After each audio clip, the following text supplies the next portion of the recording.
Hello and welcome to History Through Question. Today's topic is GIC lecture history last years question paper हम discuss कर रहे हैं और उसमें काफी इंपॉर्टेंट क्वेश्चंस डिस्कस हो चुके हैं। आगे के जो रिमेनिंग क्वेश्चंस है वो हम डिस्कस करेंगे and this is about me. Let's start today's lecture. Question 61, who destroy the Nalanda university by burning. तो यहाँ पे आपको आंसर बताना है। यहाँ पे जो करेक्ट आंसर है that is the D, Bakhtiyar Khilji.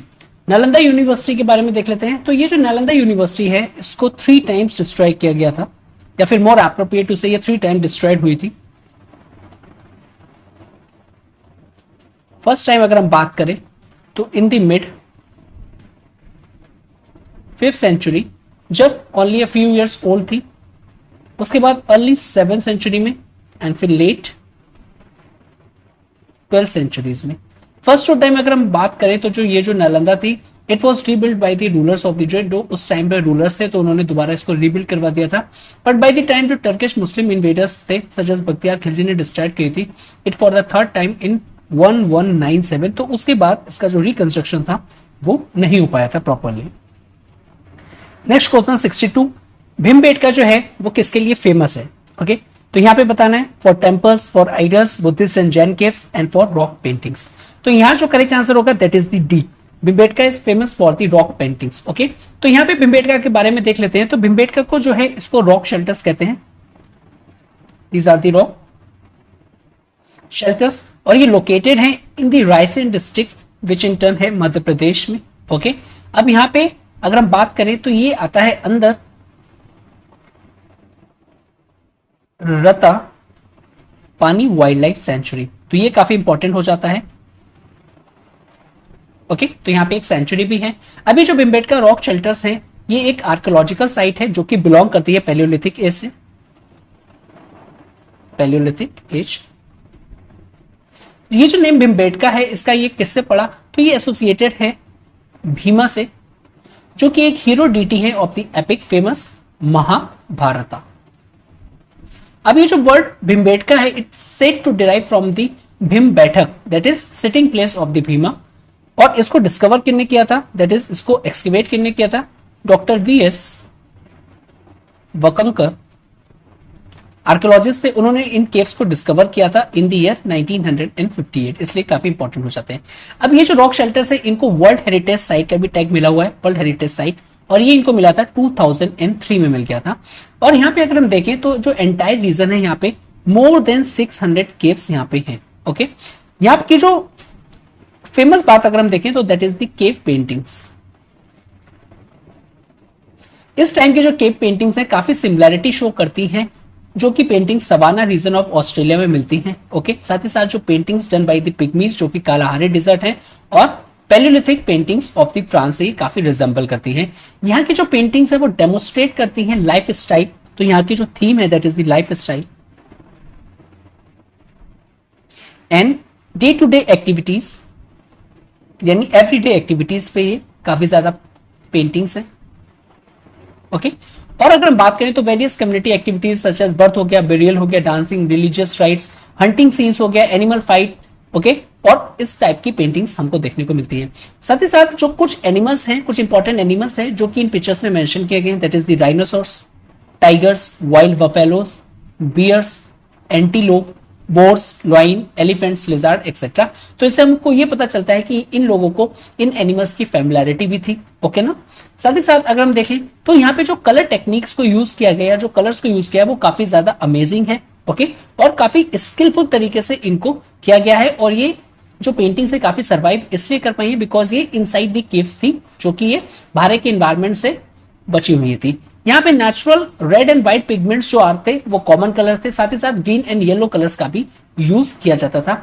Specially एक और स्पेशल फीचर्स की बात करें तो ह्यूज लीनियर फीचर्स पे एनिमल्स को ड्रॉ करते थे ये लोग, ठीक है ना, जो कि ट्रेडमार्क था पैलियोलिथिक पेंटिंग्स का।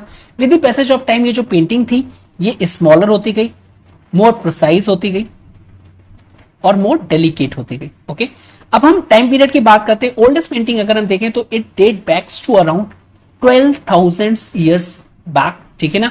वाइल लेटेस्ट की अगर हम बात करें तो 1000 ईयर्स बैक। ओके, यहाँ पे अगर हम देखें देयर आर ओनली 12 केव्स जो कि ओपन है विजिटर के लिए एंड ऑफ अराउंड जो अप्रोक्सीमेटली 600 प्लस केव्स हैं भीमबेटका में। ओके, तो इस तरीके से यहाँ पे जो करेक्ट आंसर होगा दैट इज डी।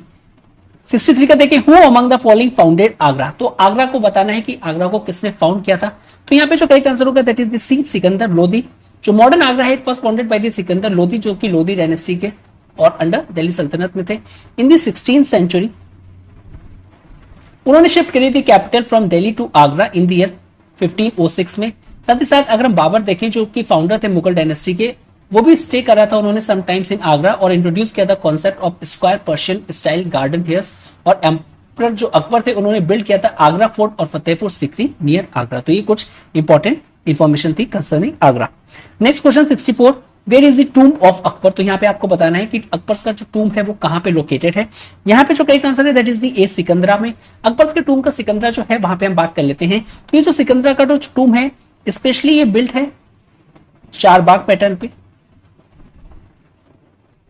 पैटर्न या फिर स्टाइल कुछ भी कह सकते हैं। अब यहाँ पे जो एरिया है बहुत ही बड़ा एरिया है, 48 हेक्टेयर्स में ये फैला हुआ है, ठीक है ना। अगर हम इसको कंपेयर करें ये 4 टाइम्स ग्रेटर है देन दी हुमायूंस टॉम्ब्स और ये लार्जेस्ट चारबाग सिस्टम है इन दी वर्ल्ड में। ये जो टॉम्ब है इसको itself is not covered with a dome but यहाँ पे पाइलिंग नंबर ऑफ छतरीज है। तो ये जो स्पेशली जो बिल्डिंग्स है यहाँ पे डोम नहीं है, यहाँ पे जो छतरीज का जो एलिमेंट है वो हमको काफी ज्यादा मात्रा में देखने को मिलता है, ठीक है ना। तो ये जो छतरी से like a jungle gym on a high platform और एक तरीके से रूफलेस टेरेस प्रोवाइड करवाती हैं जो कि है on the top floor and open Tom hall को। अब ये जो बिल्डिंग है इसको कंस्ट्रक्ट या जो मटेरियल यूज हुआ है तो यहाँ पे ये रेड सैंडस्टोन का काफी ज्यादा यूज किया गया है और साथ ही साथ यहाँ पे limited use of white marble का किया गया है। तो दोनों ही चीजें हमको देखने को मिलती हैं, red sandstone along with the white marble. यहाँ पे सेंट्रल थीम अगर हम देखें तो उसको ट्रेबिएटेड सिस्टम पे यूज किया गया है। ट्रेबिएटेड सिस्टम्स ये ऑलरेडी क्लास 7 का जब हमने आर्ट एंड कल्चर किया था तो ये सारी चीजें हम लोग डिटेल में डिस्कस कर चुके हैं। अगर आपने नहीं देखी है वो videos please go and watch it. यहाँ पे आर्क्यूएट जो फॉर्म है उसका भी काफी अच्छे से यूज किया गया है, इसको भी अडॉप्ट किया गया है और ये जो आर्क्यूएट फॉर्म है इसको सिर्फ डेकोरेटिव पर्पस के लिए यूज किया गया। ओके, साथ ही साथ जो ornaments it consist chiefly of जी कार्विंग है, इसमें बोल्ड इनले है, परफोरेटेड स्क्रीन वर्क है, आर्टिस्टिकली पेंटेड डिजाइन है जो कि वॉल्स और सीलिंग दोनों में ही मिलती है, इन गोल्ड और अलग कलर्स में भी मिलती हैं। ये जो आर्किटेक्चरल स्टाइल है ऑफ द अकबर का इस was marked by a judicious mix. Okay, यहाँ पे प्योरली इंडिजिनियस और फॉरेन एलिमेंट्स भी देखने को मिलते हैं। तो यहाँ पे जुडिशियस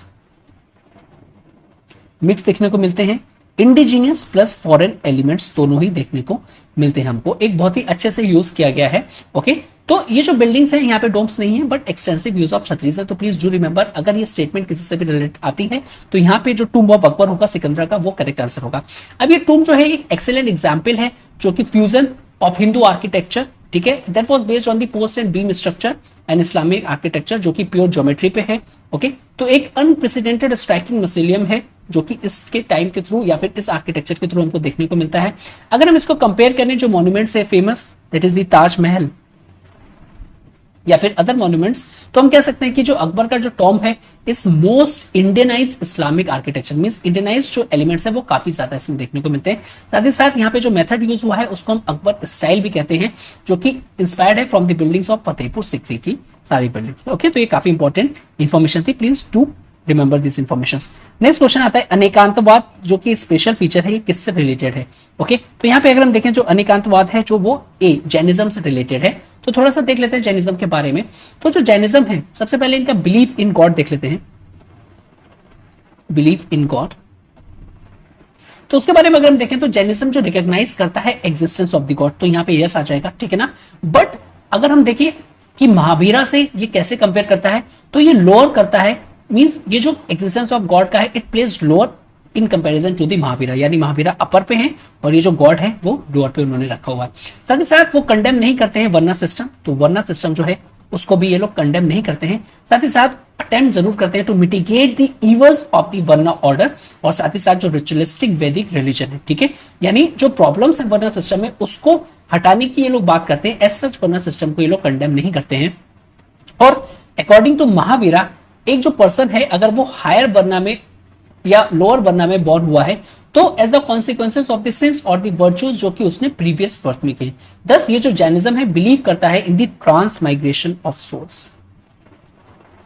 ये top of the notch material है जो मैं बता रहा हूं आपको, और ये एग्जैक्टली इसी तरीके की स्टेटमेंट्स हमारे एग्जामिनेशन में आ जाती हैं। ओके, तो यहाँ पे अंडरस्टैंड करना काफी इजी हो जाता है। ठीक है, साथ ही साथ ट्रांस माइग्रेशन ऑफ सोल और जो दूसरी यहां से थ्योरी निकल के आती है, theory of Karma, that is the deeds, जैसे आप कर्म करेंगे वैसा ही। तो अगर आप हाई वर्ना ऑर्डर में जन्म ले रहे हैं तो आपने अच्छे कर्म किए होंगे, और vice versa was also true. अब यहाँ पे अनेकांतवाद की बात करी गई है। ये अनेकांतवाद क्या है? तो ये जो अनेकांतवाद है ये एम्फसाइज करता है अल्टीमेट ट्रूथ, अल्टीमेट ट्रूथ, कि ऐसा ट्रूथ जिसको कोई भी जुटला नहीं सकता, यानी जिसका आपका अगर हम कहें कि जो ट्रूथ है वो हमेशा ट्रूथ ही रहेगा। दूसरी रियलिटी जो है वो कॉम्प्लेक्स है, और ये जो रियलिटी कॉम्प्लेक्स है तो इसके मल्टीपल एस्पेक्ट्स है, सिंगल एस्पेक्ट नहीं है, मल्टीपल एस्पेक्ट्स है। ओके, दैट इज अगर हम बात करें थ्योरी ऑफ प्लूरैलिटी की बात कर रहे हैं यहां पर, ठीक है ना। तो यहां पे ये रिफर करें to the simultaneous existence of multiple diverse even contradictory view points. Now Anekantavada के साथ साथ एक और कॉन्सेप्ट आता है इसमें, शायदवाद, वो भी यहां पे देख लेते हैं सो दैट हमारे दोनों पॉइंट्स कवर हो जाएंगे। तो शायदवाद जो कहता है मींस शायद हो सकता है या नहीं भी। तो ये जो ऑल जजमेंट्स हैं हमारे, ऑल जजमेंट्स वो अगर हम देखें तो वो कंडीशनल है। All judgements are conditional. Okay, साथ ही साथ holding good only in certain conditions, की अगर कुछ अच्छा अगर हम बात करें तो वो सर्टन कंडीशंस के लिए ट्रू है, सर्कमस्टांसेस और द सेंसेस। तो शायद बात का लिटरली मींस देखें अगर हम, तो method of examining different probabilities, ठीक है ना, कि ये भी हो सकता है और वो भी हो सकता है। Okay, the basic difference between them is that जो अनेकांतवाद है इज द नॉलेज, वो एक नॉलेज है of the all differing but opposite attributes. In contrast अगर हम शायद बात की बात करें तो वो एक प्रोसेस है रिलेटिव डिस्क्रिप्शंस का, जो कि एक पर्टिकुलर एट्रीब्यूट है ऑफ एन ऑब्जेक्ट का या फिर एन इवेंट का। ओके, तो हम प्रोबेबिलिटीज की बात करते हैं शायदवाद में, ठीक है ना। और अगर हम बात करें नॉलेज की, अगर हम बात करें तो अनेकांतवाद में कहते हैं। और इन दोनों का ही अल्टीमेटली अगर हम ऑब्जेक्टिव देखें तो it mainly aims at the attainment of liberations for which कोई भी रिचुअल रिक्वायर्ड नहीं है। अब ये किसके थ्रू आप अटेन कर सकते हो? जो कि 3 फेमस प्रिंसिपल्स है, या फिर 3 ज्वेल्स या फिर 3 रत्न भी कहते हैं। वो क्या है? That is the right, first आ जाएगा फेथ, और इसको डेडिकेटली एक नाम दिया गया है सम्यक दर्शन, कि आपको फेथ रखना है 24th तीर्थंकरास की टीचिंग्स में। राइट नॉलेज, कि आपके पास जो नॉलेज है वो राइट होनी चाहिए। सम्यक जनन, और आपका जो एक्शन है वो राइट होना चाहिए। ओके, ये हो जाएगा सामक्य चरित्र। तो इस तरीके से आप याद रखेंगे। साथ ही साथ जैनिज्म से रिलेटेड है अहिंसा, उसका मीन हो जाएगा non injury to a living being. सत्य, कि हमेशा सत्य बोलना है अपना, झूठ नहीं बोलना है। अस्तेय, डू नॉट स्टील, कभी भी चोरी नहीं करनी है। 4th अपरिग्रह, ये जो है डू नॉट एक्वायर प्रॉपर्टी। अब ये जो 4 हैं इनको 4 व्रत्स भी कहते हैं। अब ये जो 4 व्रत्स हैं इनको अनुव्रता कहते हैं, जो कि जैनिज्म में जो फॉलोअर होता है उसको फॉलो करना होता है। इसमें एक और ऐड किया था, दैट इज महावीरा ने, जो कि था ब्रह्मचर्य, जो कि है ऑब्जर्व कॉन्टिनेंस। ओके, तो यहां पे अगर हम बात करें इन 1+4 व्रत को जो रखता है उसको हम पूर्ण व्रत कहते हैं। ठीक है, तो अनुव्रत और पूर्ण व्रत। ओके, और ये रिलेटेड जो लास्ट वाला है किसने ऐड किया था? दैट इज द महावीरा ने। Next question 66, which son of the Aurangzeb weakened his father's positions amongst the against the Rajputs by revolting.